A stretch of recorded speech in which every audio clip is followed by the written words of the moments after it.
Hi అండి, నమస్తే. Welcome to Ammu Kittu's food. ఈరోజు వీడియోలో వంకాయ కర్రీ చూపించబోతున్నానండి. వంకాయ అంటే ఉట్టి వంకాయే కాదండి, అందులోనే ములక్కాయ వేసి చేస్తే చాలా టేస్ట్గా ఉంటుందండి. మరి సింపుల్గా అలాగే టేస్టీగా ఈ వంకాయ ములక్కాయ టమాటా కర్రీని ఎలా చేయాలో చూద్దాం.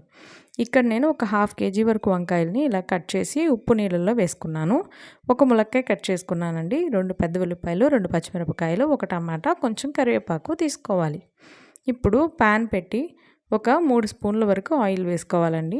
ఈ ఆయిల్ కొంచెం హీట్ అయిన తర్వాత ఇందులోనే తాలింపు దినుసులన్నీ వేసుకోవాలి. అలాగే కొంచెం కరివేపాకు వేసుకొని ఇదంతా కొంచెం వేగిన తర్వాత ఈ ఆనియన్స్ని, పచ్చిమిరపకాయలని వేసుకోవాలి.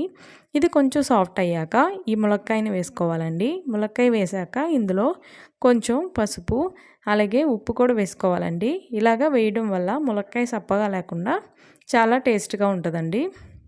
ఇలా వేసిన తర్వాత అంతా కలుపుకొని ఒక 5 నిమిషాలు మీడియం ఫ్లేమ్లో పెట్టుకోవాలి. ఇప్పుడు ఇందులో మనం కట్ చేసి పెట్టుకున్న ఈ వంకాయ ముక్కల్ని వేసుకోవాలండి.